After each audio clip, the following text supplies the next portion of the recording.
Rentrons dans le vif du sujet avec des projets concrets d'intelligence artificielle chez Malakoff Médéric Humanis.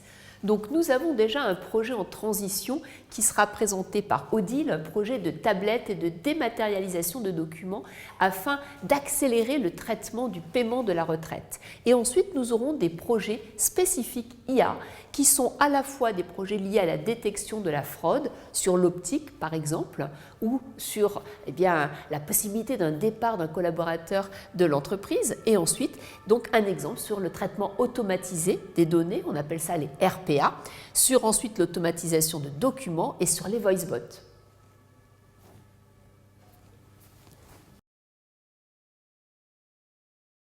Le deuxième type de projet, c'est de l'algorithmique. Alors, qu'est-ce que ça veut dire et qu'est-ce que vous avez comme exemple ? Alors, l'algorithmie, c'est ce par quoi on a commencé. D'ailleurs, à l'époque, on n'appelait pas ça de l'IA, mais plutôt de la data science. Mais aujourd'hui, ça fait partie de l'IA au sens peut-être marketing du terme. On a commencé il y a 3 ans à créer un projet de détection de la fraude optique. Donc, quand un client va chez un opticien, et qu'il achète un équipement, essayer de détecter cette fraude-là. Cette fraude-là a été détectée à l'époque par quelques règles simples et on a transformé ce moteur de sélection par de l'intelligence artificielle. Donc vraiment, on est allé chercher notre échantillon d'apprentissage, c'est-à-dire toutes les demandes de prise en charge pour lesquelles on savait qu'il y avait une fraude ou pas, et on a créé un algorithme qui a appris à partir de tout ça et qui aujourd'hui est en production depuis plus de 2 ans. Donc ça, c'est un premier exemple sur la fraude optique. On a fait quelque chose de similaire sur la fraude aux arrêts de travail. Donc ça, c'est beaucoup plus récent, mais assez identique.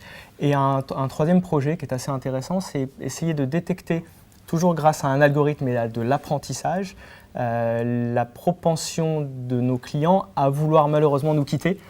Et donc ça, c'est ce qu'on appelle l'anti-churn, donc l'anti-résiliation. Donc on essaye de détecter en amont les clients qui vont potentiellement partir pour les appeler, pour avoir un rendez-vous avec eux et essayer de les convaincre de rester. Très intéressant. Donc ce deuxième axe de développement, c'est en fait sur de l'IA d'apprentissage et ça permet d'aller plus loin dans la proposition de services et bien entendu dans la fidélisation donc, de vos clients. Le troisième axe, alors, c'était la voix, je crois. C'est le langage, oui. Alors là, c'est peut-être un peu plus compliqué, c'est un peu plus naissant en termes de technologie, même si on entend beaucoup parler des chatbots. Les chatbots ne sont pas très intelligents souvent, il n'y a pas beaucoup d'intelligence artificielle derrière. Donc on essaye en fait de regarder aujourd'hui comment on peut utiliser le langage avec l'intelligence artificielle sur 2 plans. Le premier plan, ça reste quand même autour des chatbots et des voice bots, c'est-à-dire des chatbots avec lesquels on peut interagir par la voix. Si vous avez déjà eu vos enceintes connectées à Noël ou même auparavant, vous voyez un petit peu de quoi il s'agit. La deuxième partie, c'est essayer d'utiliser l'IA et le langage pour traiter des mails, par exemple, essayer de les détecter, de voir quelles sont les intentions dans ces mails-là, quel est le degré d'urgence pour pouvoir ensuite les proposer aux bonnes personnes pour qu'ils soient traités par la suite. Aujourd'hui, l'intelligence artificielle n'est pas capable de répondre à un mail complètement. Donc on est là plutôt dans une idée d'avoir un conseiller augmenté grâce à l'intelligence artificielle, de faire un premier travail qui est plutôt rébarbatif pour ensuite avoir la valeur ajoutée pleine du conseiller sur cette tâche-là. Moi, ce qui m'intéresse, c'est de comprendre, selon vous, quel type de compétences le manager doit acquérir pour justement travailler avec cette nouvelle fonction. Alors, on va peut-être le découvrir au fur et à mesure, on ne sait pas tout aujourd'hui.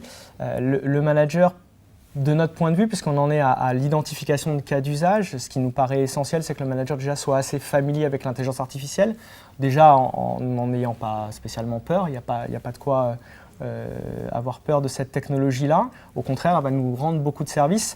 Donc c'est peut-être la première qualité du manager, d'être en capacité à comprendre ce que fait l'intelligence artificielle et par la contraposer ce qu'elle ne fait pas aujourd'hui, pour identifier les cas d'usage et nous les remonter pour qu'on puisse travailler ensemble à la construction de ce qu'on appelle un produit. En data science ou en intelligence artificielle, on va parler de produit. Et ça, c'est peut-être le deuxième point, c'est-à-dire être en capacité aussi dans les équipes à identifier des profils qui pourront aider l'intronisation de l'intelligence artificielle dans le service. Donc c'est un petit peu des qualités de chef de projet, Il y a aussi quand même une approche un petit peu geek et intelligence artificielle qui est intéressante. Et c'est ça qu'on va attendre par la suite. Pour pouvoir déployer un produit d'intelligence artificielle dans un service, il va falloir un vrai sponsoring métier. Et donc c'est un des nouveaux rôles qui existent aujourd'hui, qu'on appelle le PO, le Product Owner. Et ce Product Owner est dans les métiers, chez le manager, ou ça peut être le manager lui-même qui est Product Owner d'un nouveau produit d'intelligence artificielle dans son service et qui va lui permettre justement d'avoir de meilleurs résultats et d'atteindre des objectifs plus élevés. Donc si je comprends bien, ce que vous attendez du manager, c'est d'abord qu'il soit en empathie de connaissance avec l'IA pour qu'il puisse diffuser l'intérêt de cette nouvelle technologie.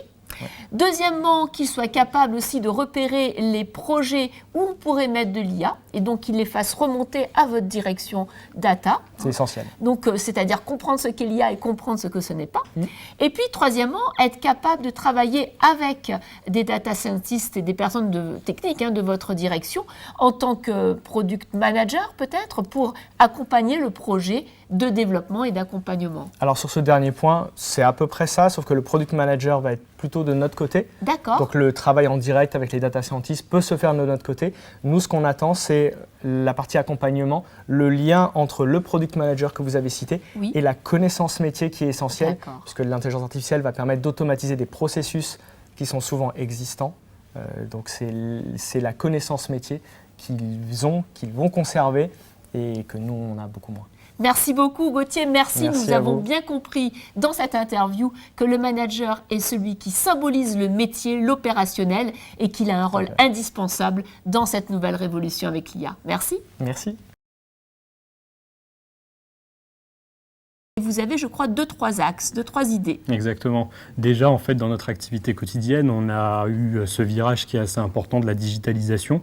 On parlera aussi de l'intelligence artificielle dans un deuxième temps, mais déjà celui de la digitalisation qui nous permet aussi d'améliorer en fait notre efficacité, un meilleur rendu aussi pour nos clients et une facilité un petit peu plus grande pour nos clients, puisque on a des services qui évoluent et on a aussi des outils qui nous permettent en fait d'aller à la rencontre du client de façon un petit peu plus efficace et de fournir des éléments avec des délais qui sont un petit peu moins longs. Et donc c'est déjà un premier point qui est assez intéressant à souligner. Le deuxième point aussi en fait sur les services que l'on est amené à présenter à nos clients, ça va être tout un pan de notre activité qui est assez important et qui renouvelle un peu notre activité. Je devrais même dire qu'il renouvelle assez largement notre activité. C'est la démarche que l'on appelle chez Malakoff Médéric Humanis entreprise territoire de santé, qui va être basée sur beaucoup de services de prévention. En fait, on va avoir des diagnostics. Suite à ces diagnostics, des services que l'on va présenter à nos clients. Et pour nous, ça peut même être un relais de croissance, puisque parfois, ils peuvent être aussi payants. Et donc, en fait, on a une activité qui évolue. Et pour les commerciaux, puisque c'est la partie dont moi je m'occupe aujourd'hui chez Malakoff Médéric Humanis, c'est un changement complet de paradigme, parce qu'avant, on vendait des assurances. Aujourd'hui, on vend aussi des services de prévention. Et donc, c'est un changement d'activité qui est assez intéressant. Donc, si je comprends bien, il y a à peu près 2 axes. Le premier axe, c'est d'essayer de gérer les coûts au mieux grâce à la numérisation et à l'intelligence artificielle, donc les coûts de vos services. Et le deuxième axe, c'est accompagner les entreprises à réussir cette transformation donc digitale et IA en leur proposant de nouveaux services payants qui sont en fait qui sont des forces composantes de ce nouveau business model que vous créez. Alors maintenant, peut-être au niveau des compétences des managers, est-ce que vous avez vu des changements? Est-ce que vous avez des convictions? Quelles nouvelles compétences les managers doivent avoir avec ces transformations? Alors, c'est vrai que c'est un point qui est relativement important et c'est même en fait le point qui permet d'entraîner toutes les équipes dans ce changement et ce virage important. Il y a une vision de départ qui a été insufflée par la direction et elle est suivie par toutes les équipes désormais. Et pour pouvoir en fait accompagner ce changement, il y a eu des phases de formation qui ont été assez importantes, des budgets importants qui ont été déployés auprès des équipes et une façon de travailler qui est un petit peu différente aujourd'hui. Je prendrai juste 1 ou 2 exemples sur les phases de formation. On a eu des phases de formation avec des MOOC nous ont permis de nous acculturer un petit peu à ces nouvelles tendances sur la prévention et les nouveaux services que l'on présente. Et il y a aussi eu beaucoup de formations en présentiel. Et c'est d'autant plus vrai que ces formations, elles ont été faites par le passé, alors il y a 3 ou 4 ans. Et chaque année, il y a des petites piqûres de rappel avec des nouveaux services qui arrivent. Et donc, en fait, on essaie de se former au maximum sur ces sujets-là. Et les managers et les équipes. Merci beaucoup, Hakim. Je vous en prie. Merci pour cette interview. Nous retiendrons en fait 3 idées essentielles. La première idée, c'est qu'avant d'entamer la transformation avec et par l'IA, il faut déjà avoir bien sécurisé et réussi une transformation numérique. C'est une progression. Un point important. Voilà. La deuxième idée, c'est vraiment qu'en fait, il y a un changement dans les business models des entreprises qui ont compris que ces 2 transformations se succèdent. Et donc, il faut penser service au lieu de penser produit et vente de contrat à un temps T, penser service dans le temps. Et troisièmement, oui, les compétences sont impactées et ces compétences, on les voit aujourd'hui en ébullition, elles sont en train d'émerger, mais en tout cas, il faut former vos collaborateurs à comprendre ce qu'est l'IA, le numérique, pour pouvoir leur donner les axes de succès et se réinventer demain. Merci. Merci à vous. Bonjour Christophe. Bonjour. Donc tu travailles chez Malakoff et tu es responsable d'équipe d'une solution IA qui sont en fait des robots payeurs, si j'ai bien compris. En fait, quel est ce métier? C'est ça.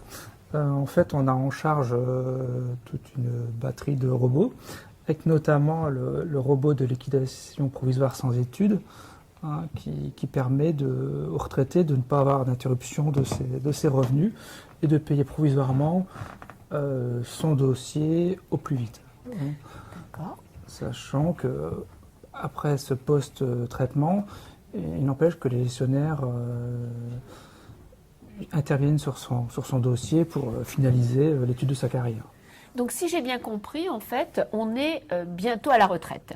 On a vu avec un précédent interview qu'en fait, certaines personnes vont dire si le dossier peut être automatisé ou pas. Une fois que cette pré-étape est faite, c'est vous, dans votre service, qui allez payer le dossier. Et là, ce n'est plus fait par des hommes, mais par un robot qui va en fait vérifier et qui va procéder au paiement, donc, afin que l'usager en fait puisse avoir continuité entre son salaire et sa retraite. C'est ça.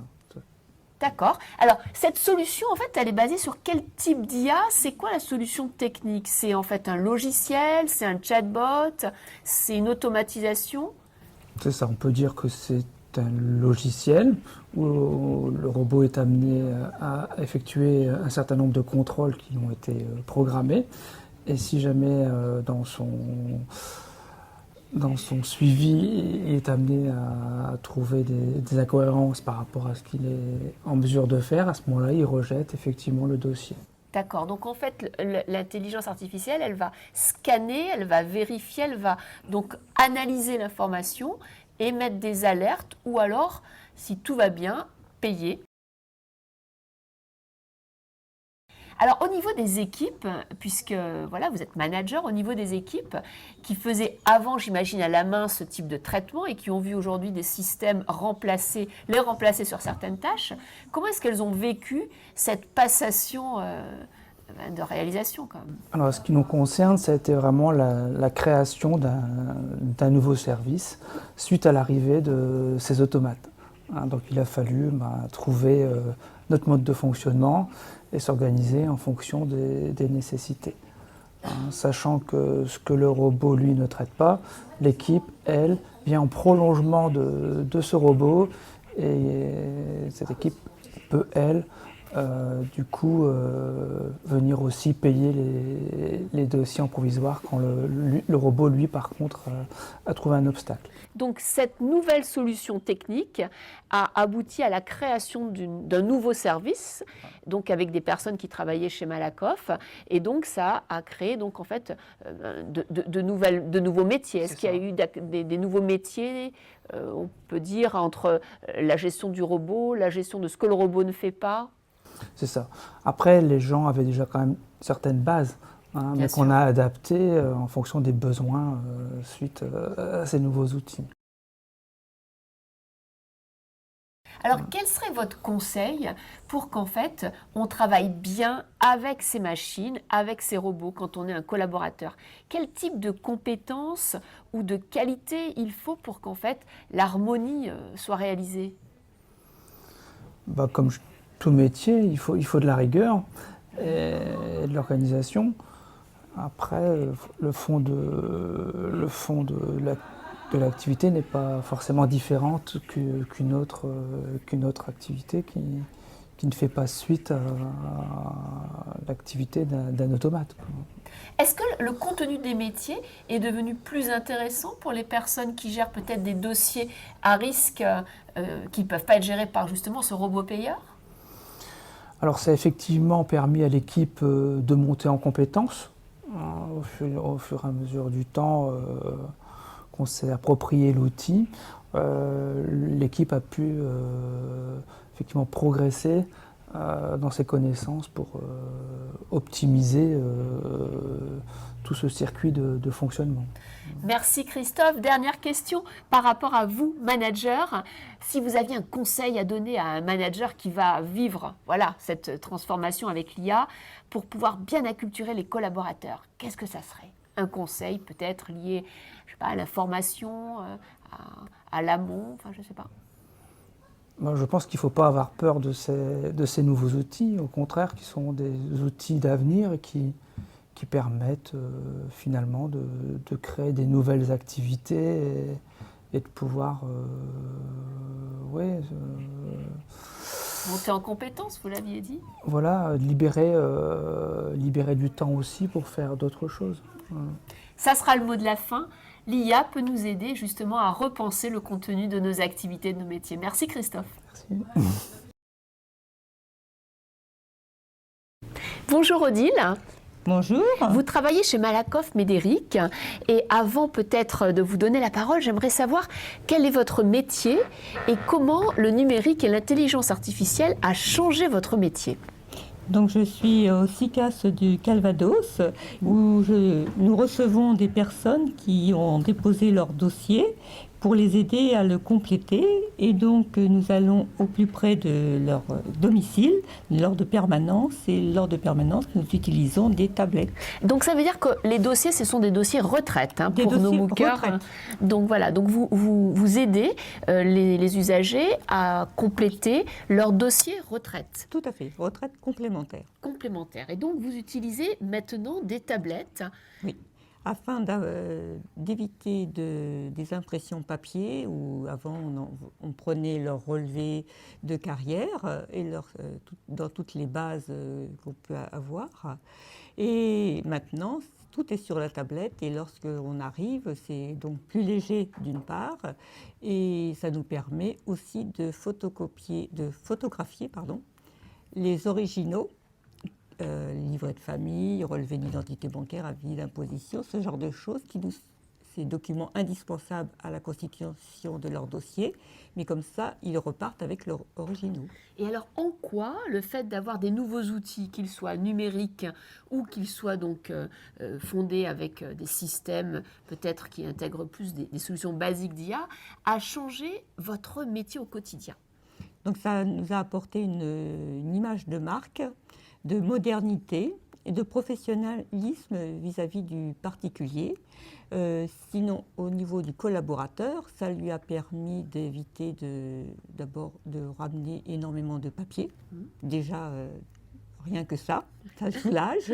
Et aussi, lorsqu'il rentre donc au bureau, ça va beaucoup plus vite, le traitement de son dossier. Donc il y a en fait une rapidité dans le traitement du dossier qui permet en fait à l'usager d'avoir sa retraite plus rapidement. Ça participe. Ça participe, tout à fait. Ça participe. Après, le premier jet est beaucoup plus facile, tout à fait. D'accord. Est-ce qu'il y a eu des freins ou est-ce qu'il y a eu un engouement? Comment s'est fait cette transformation de compétences? Donc, par rapport à mon équipe, il y avait eu des personnes qui étaient très pros, donc qui ont toujours tout de suite voulu tenter, d'autres plus frileuses, mais tout le monde a réussi, tout le monde le fait maintenant, mais je veux dire, on n'a pas forcé les gens au début, et pour qu'ils puissent s'approprier s'approprier l'outil et prendre leur rythme. Et en voyant les autres y arriver, ils ont eu l'envie aussi de progresser. Et ça s'est fait naturellement, sur peut-être 6 mois. D'accord.